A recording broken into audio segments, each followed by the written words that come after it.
In the news nearly every single day, and yet an incredible amount of fear, uncertainty, and doubt in this realm. Now, I'm talking about cryptocurrency, and you combine crypto and India, FUD is a gross understatement. Now, to make sense of where we are and where we should be, and if we are making our way there, I have two gentlemen on this webinar series who can help throw some light on the current state of crypto regulation in India. So please join me in welcoming Jaideep, Reddy, technology lawyer and a senior member of the cryptocurrency and blockchain practice at Nishith Desai Associates. Now, NDA is a research and strategy-driven law firm with offices across the world.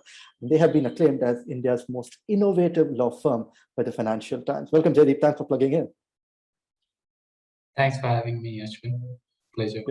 Welcome, sir. And please also welcome back Aritra, Sarkhel, the Director of Public Policy and Government Affairs at WazirX, India's leading crypto exchange. Now, Aritra has joined us before, and well, Aritra, it's good to have you back with us. Welcome back. Yeah, good to talk to you, and hello to Jaideep. I think the idea, I don't know why am I speaking today. We should just hear Jaideep speak today. We'll just be for the next 30 minutes. No, not at all. We should keep it interactive.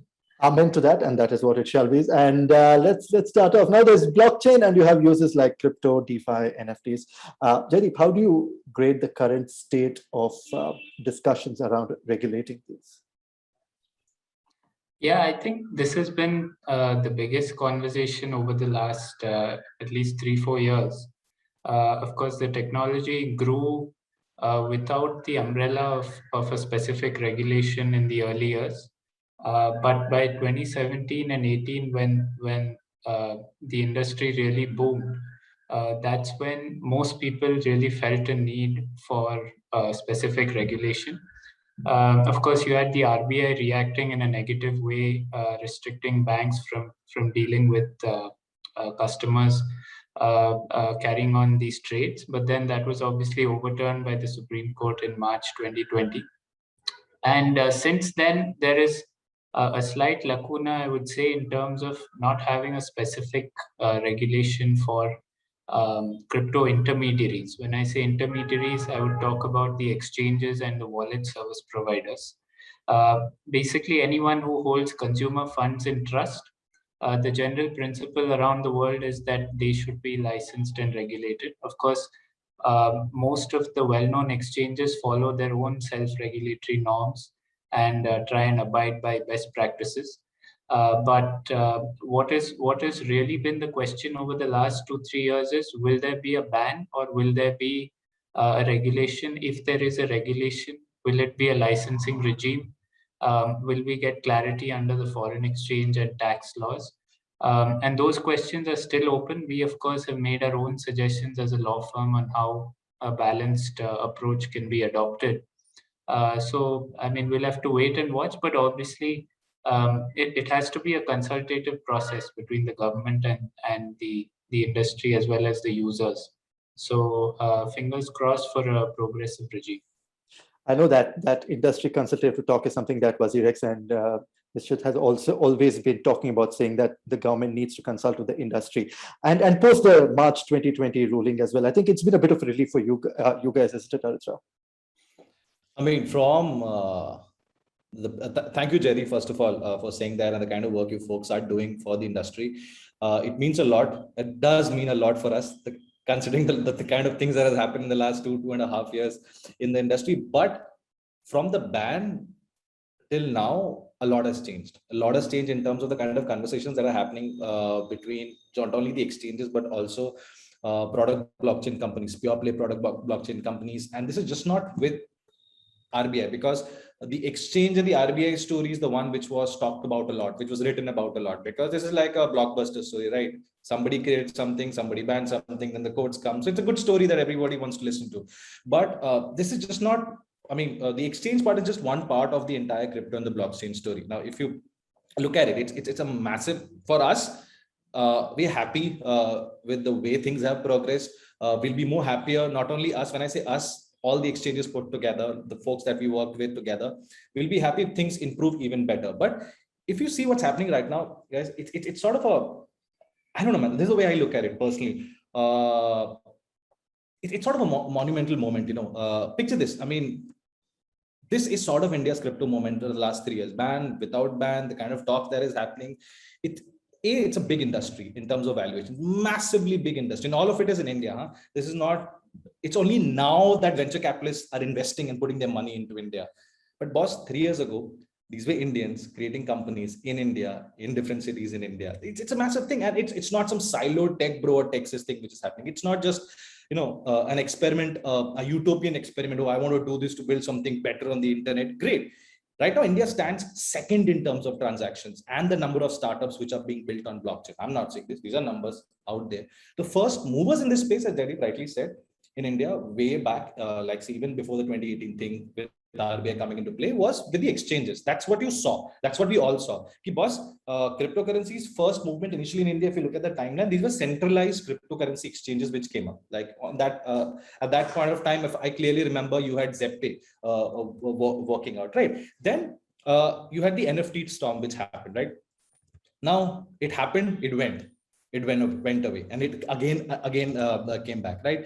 Now the next big move is happening in DeFi. So what I want to say is, see, in terms of making policies, I honestly think we need to take a step back. And why I say we need to take a step back, because it's not like a magic pill, as we're discussing. And Jaideep, I would love Jaideep to come on this, because it's not like a magic pill. Ki boss, you know what?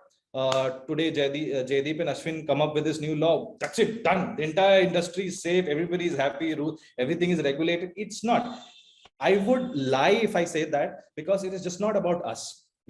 Today I'm part of an exchange. Today I'm working with Nishith. We're building this company. What are we? We are a cryptocurrency exchange. But hey, there's also an NFT division. That's a huge market which is there. There's also the DeFi market on the other side. And DeFi is literally like you're just doing your traditional finance. It's like some 20 different types of financial instruments out there in the market, right? So what did I just say? There are 3 different industries being built now. So it's not like a magic pill, which right now we're calling for but these are different layers of crypto, which are not from different sections of the government. Today, I know of companies which are doing NFTs to help the judiciary, to help the, how do you buy house? How do you have fractional ownership of land and houses in India? You see, these are all different industries, right?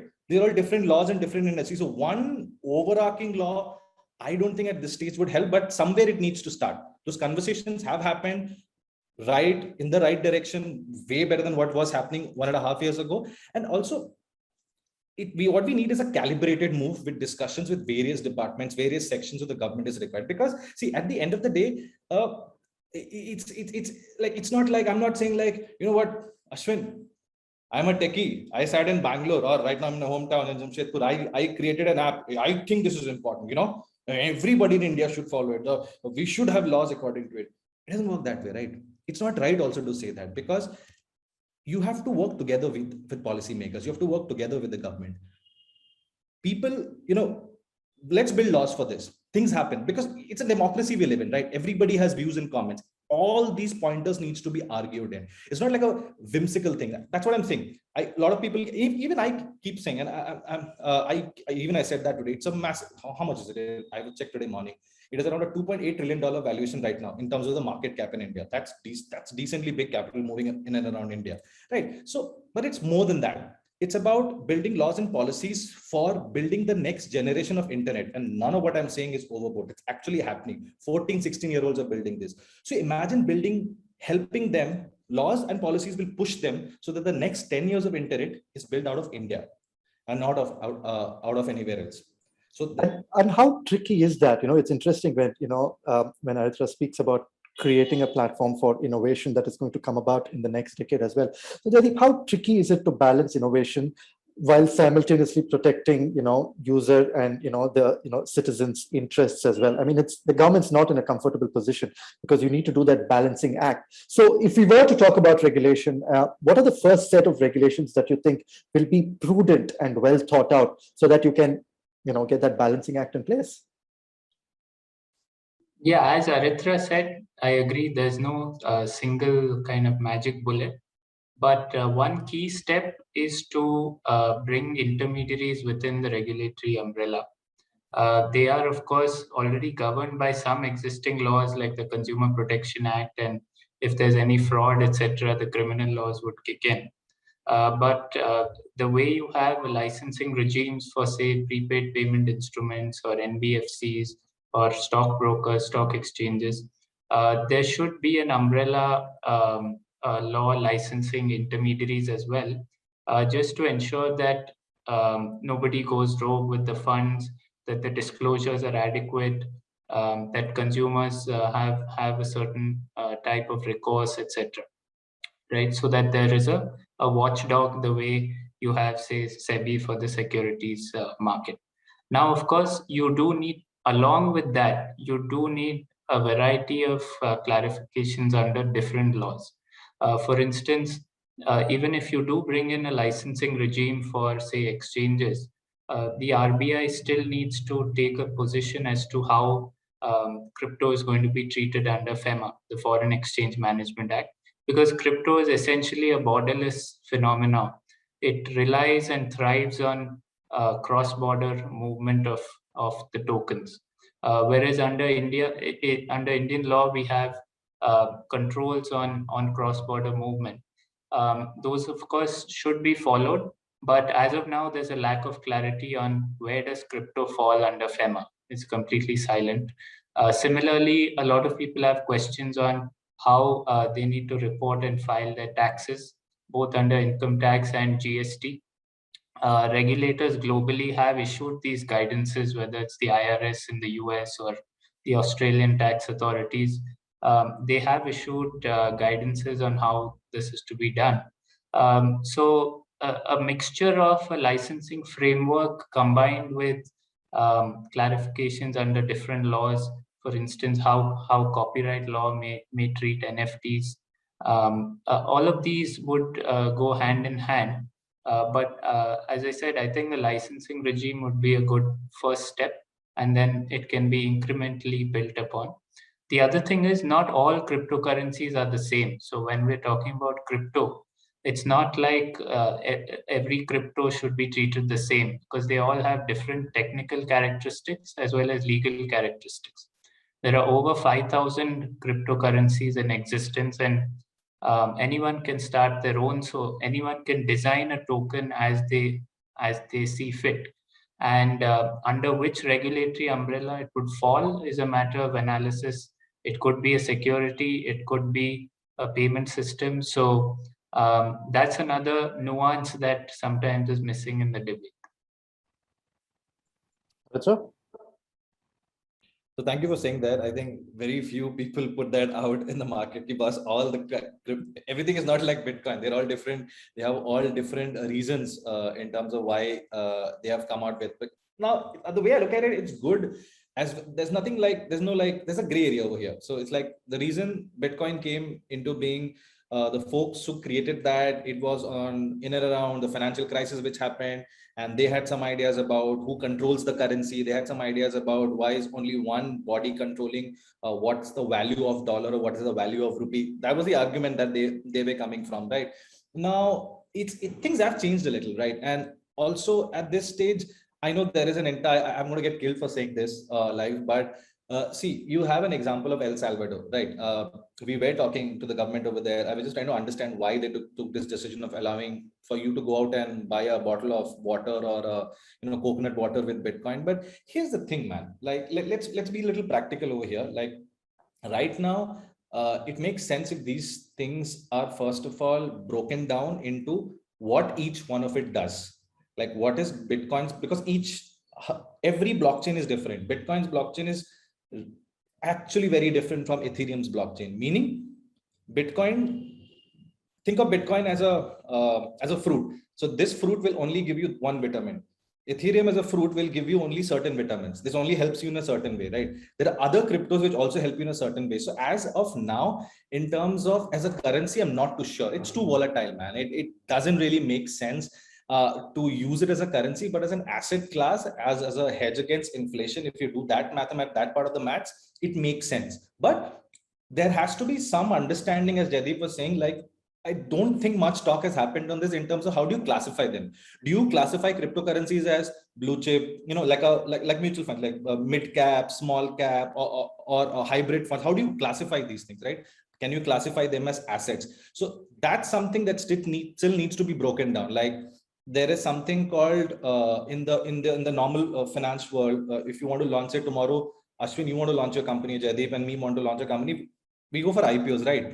But it's not like I think of going for an IPO tomorrow morning, we can do an IPO. There are a lot of legal processes in place, right? You have to file, you have to prove a certain XYZ parameter, all of that, right? Now, in this space, as Jaideep said, these are private in nature. People can come up with their own protocol, and then after coming up with their own protocol idea, they can code this, right?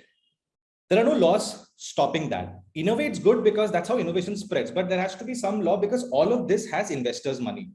Whether it's a 20-year-old investor putting 100,000 rupees or it's a massive hedge fund company putting a couple of billions of dollars, there's money at stake. There's business and hard-earned money at stake over here. So for that, there needs to be clear laws eventually in terms of one way. And I know there is a discussion which did happen. I mean, I can't openly go and tell you what and who said this, but there was a discussion which happened in terms of why can't we also not allow registration of such companies like coins? So think of coins as companies, okay? Coins and tokens as companies. Why can't we allow them to register an SEZ financial, like say for example, you have the gift, the Gujarat the gift city over concept, right?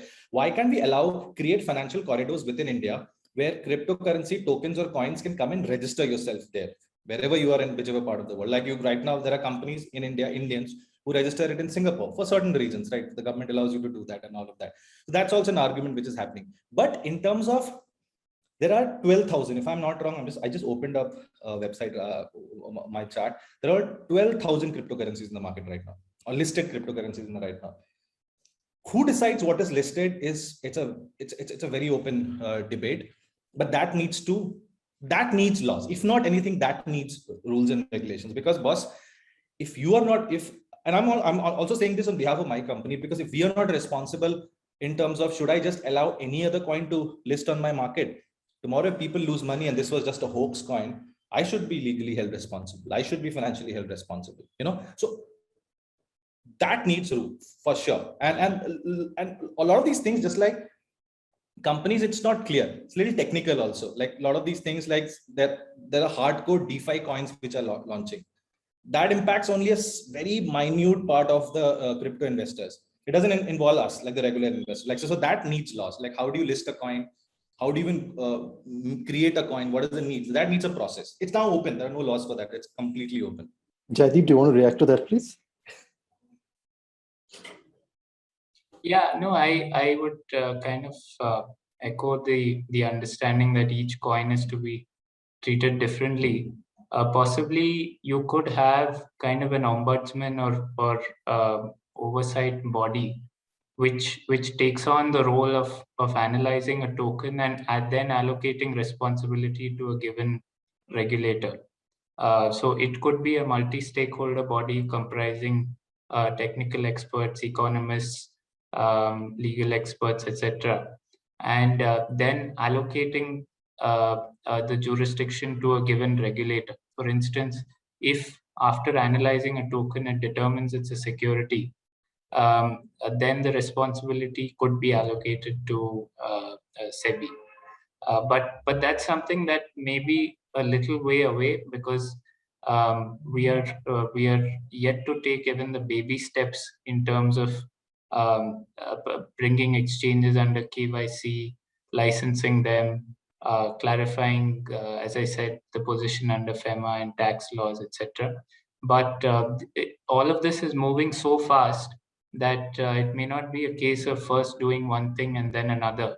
Some of this has to move in parallel as well, especially decentralized finance where it's a borderless phenomenon. So there you may even need some kind of multilateral cooperation between countries. I had even put out an article suggesting maybe a treaty between different countries as to some common definitions and some common concepts, even if each country has its own values, on how they're going to look at crypto so that they can kind of have a international understanding. Fascinating. Amidst all this, where do you see talks of CBDCs coming about, Jaideep? Yeah, so I think a CBDC is essentially a different form to an already existing legal concept. So you already have a legal tender notes issued by the government and RBI. Mhm. And what you're doing in a CBDC is essentially changing the form of that, the character of it, where it resides electronically. You could make it as centralized or decentralized as you wish, because the term blockchain is a very kind of a fluid concept. It could be, you could have the RBI essentially controlling all the nodes, Mhm. or they may choose to decentralize and open it up to audit by others. But ultimately, what it is it is the same kind of legal tender backed by the RBI, which is the same as the notes that you hold in your wallet. But it does have interesting implications in the sense that we today we deal with banks when we hold account balances with them. We don't hold account balances with the RBI. But when you have a CBDC, theoretically, I could transfer 10 rupees to you without the need for a bank. It's just between me, you, and the RBI. So how is that kind of intermediation or disintermediation going to be dealt with is something quite interesting. And then there's the question of seigniorage. It's a concept where the central bank earns revenue from printing notes and coins. That is something which is quite important economically as far as the central banks see it. So in a CBDC, they may have to give it up because it's fully digital and auditable, etc. So um, I think these are the reasons why no country has really rushed out and kind of put it out there. It's all moving very slowly in stages because it's not just a tech problem. It's an economics problem, a policy problem, as to whether it really makes sense. Interesting. Aritra, how is WazirX looking at the entire CBDC discussion coming about right now? Okay, this is sort of a spot. Okay. I'll tell you. So, okay, let me break this down a little bit. I completely agree with first what Jaideep was saying. It's very important what he said. There are very few people out there who have actually broken this down that way because one, you need to understand it's not a competition. CBDCs are not a competition. But that's what I hear, and a lot of people ask me and tell me, I'm like, boss, this is not a competition between any virtual currencies out there. It's that. Does it have benefits? Yes. But is it that easy to form and just build and implement and put it out? No. There are economic reasons to that also. If you do this, then what happens to the current structure of printing money and all of that, as Jaideep just said, right? Then the other part is, see, there are benefits to it. Now I will. This is something I've very open-heartedly discussed with Nishchal and Siddharth in the company. There are actual benefits to it. Like, say, listen, direct transfers that he was also talking about, right? Benefits of direct transfers can be done through CBDCs. Cross-border payments can be done. Financial inclusion can be done. All that can be done. But what I really need to make you understand that I want to point out two things rather than understanding. One or two things. One, CBDCs are private blockchains. Okay. Cryptocurrencies mostly, whether you have Ethereum, Bitcoin, all of them, they're a public ledger, they're all public blockchains. So the technical architecture is a little different when it comes to CBDCs. They are, again, the whole idea. This I'm talking about the whole reason why this industry came about. Like philosophically, there's a little difference. The basic aspects of how do I put it? The basic aspects of CBDCs are actually conflicting with the philosophy of cryptocurrencies. Bitcoin was brought into existence to avoid conventional control over banks. Bitcoin showcased the impact of cryptocurrencies on debasing monetary policy related to the Federal Reserve in response to the global financial crisis in 2008. The one thing I mentioned. CBDCs are assumed as a variant of cryptocurrencies. They have central banks at the very core of every transaction, and he rightly put out, like, if all this, and also, by the way, it's another thing I would like to tell you. I was just writing down something last night. We already have money in a digital form, boss. If I am sending something to you in Google Pay, if I am sending something you to the bank, that's already the Google form. That's already in binary. The information is already going out in digits. This will the information will be stored in a blockchain type of a ledger now, and then entire thing is being set up by one function, which is one body, which is RBI. So I don't see again, as he was mentioning, right? So where do banks come into play? If that's where I'm taking all my things now, how it is utilized, it's a very different ecosystem altogether. But having said that, CBDC also in terms of it would serve, the way I look at it right now in the current atmosphere, it would serve as a additional payment mechanism, if I can put it that way, completely. So it's been running in the entire debate about it. First, there is no debate, but the entire question about crypto versus CBDC, there's no crypto versus CBDC. It's been running around for the wrong direction. It's been looked at being a versus because of what China did, our neighboring country. Yeah, right? yeah. You just say, boss, Aritra and Ashwin are private cryptocurrencies, please leave the country. Jaideep is a CBDC, please let Jaideep stay back in the country, right? If you can look at that way. But having said that, they are a direct representation of the fiat currency. Blockchain-based CBDCs will arrive as a replacement of fiat currency, with the same pitfalls in its existing alternatives. One could notice, say, a complete deviation from the actual goal of Bitcoin, if you look at it from that perspective. So that's why I'm mentioning every time, if you look at it from the concept of decentralization, context of peer-to-peer network and all of that, in that philosophy, CBDCs don't fall through. But in a philosophy of direct transfers, cross-border payments, and what I think the government of India did a couple of months ago, just I think you guys know this, I'm not able to recollect this. I think the government sent some gifts or something to people, right? There was some digital rupee or something which happened a couple of months ago, right? Those things can be done through CBDC. So that's very important to understand. Also, there is another assumption which I think is also true, that which is not true in an entire sense. It will not allow, CBDCs will not push for complete utilization of blockchain. That's not true. Those are fundamentally different philosophies. It's like you and me deciding to form a private blockchain. It's like we're forming a private cloud computing service and we're giving it to the player. So fundamentally, philosophically, it's a little different from what blockchain and cryptocurrency was supposed to do. But as with any technology, it evolves based on what the audience needs and what the user end needs in terms of benefits. That's the thing. It's not a competition. It's not a competition, but largely the thought comes out of China having kicked out the private players, and they're mulling their own CBDCs. Jenny, just a question, staying on with CBDCs for just a moment more. Do you see a situation where you have a CBDC that is functioning without private players in the entire equation?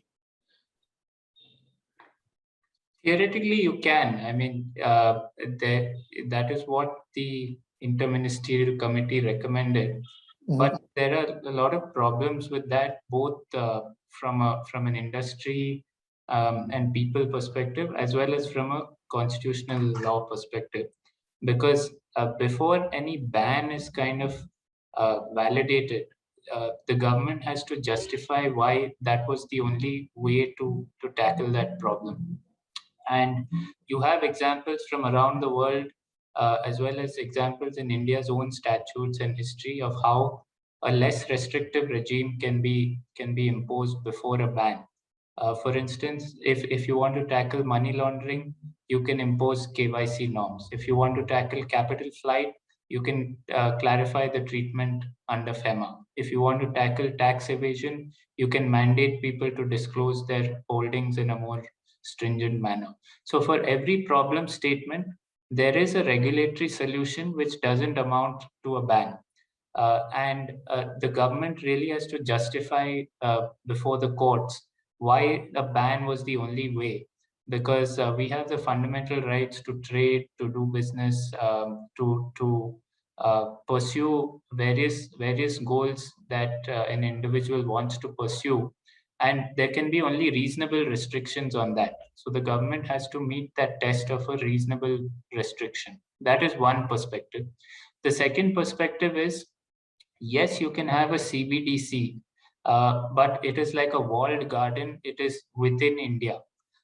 You don't have then the opportunity of say, a software developer, a fresh engineering graduate, to participate in the new types of applications that are being conceived on the Ethereum blockchain or any other blockchain. A small content creator would not be able to take advantage of the NFT opportunity, because all these are global cross-border blockchains which all necessarily involve crypto tokens. I'll give you an interesting example. Even when people say we should preserve the blockchain but not allow cryptocurrencies, the Maharashtra State Board of Skill Development, they put out a program to validate certificates of their graduates on the blockchain. So on paper, it is a blockchain technology use case. But what is behind that? When you're validating the certificate, it's actually a blockchain record on a public blockchain, say Ethereum. And to validate that, one needs to spend Ether, which is a cryptocurrency, to pay the network fees. So a lot of these blockchain use cases don't really work without a thriving and enabled cryptocurrency ecosystem.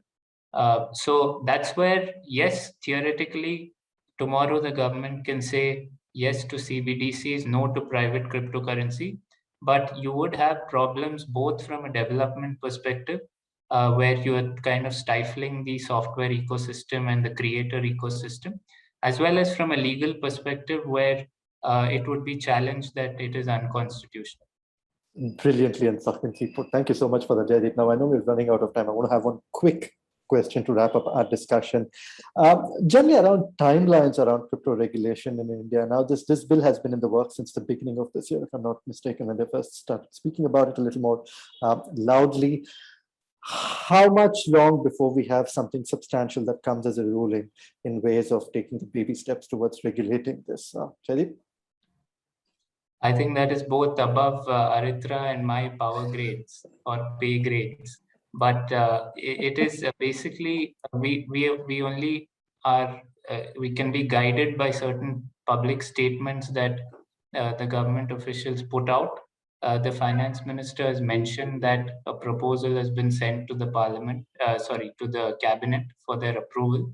One thing important to note is, and some people confuse this fact, is that there's been no bill introduced in parliament or tabled in parliament as of yet, nor is there an official text of any bill available for us. So it's still private. So far, closed door discussion. Yeah. Possibly the file is with the cabinet as we speak. So, I mean, one could maybe reasonably expect something in the next year or so to be introduced in parliament. And there, of course, it then goes through various checks and balances in terms of there could be a standing committee, etc. So let's wait and watch. Okay, wait and watch it is. Aritra, what do you reckon? Hopefully next year? Or do you think sooner the better? I reckon a lot of things. I mean, the fact that I'm speaking on behalf of WazirX, I reckon and I want a lot of things to happen. But on a serious note, as Jaideep was saying, is absolutely true.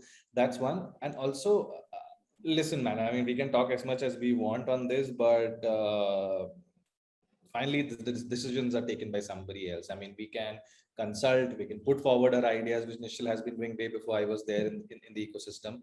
But having said that, I want to answer this with an example. 6 to 8 months ago, if there was an official word which put out that drones should not be allowed. 6 months later, drones are allowed.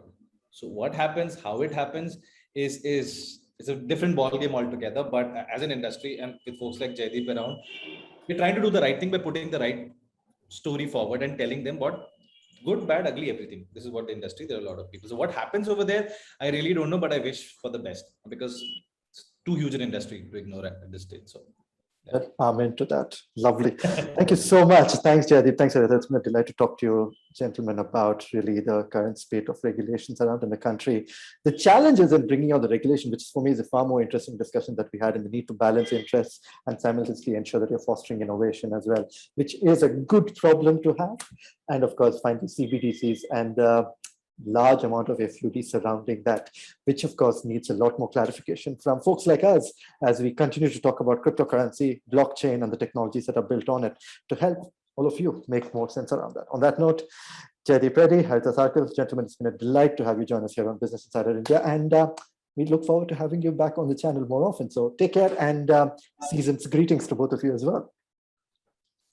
Thank you so much.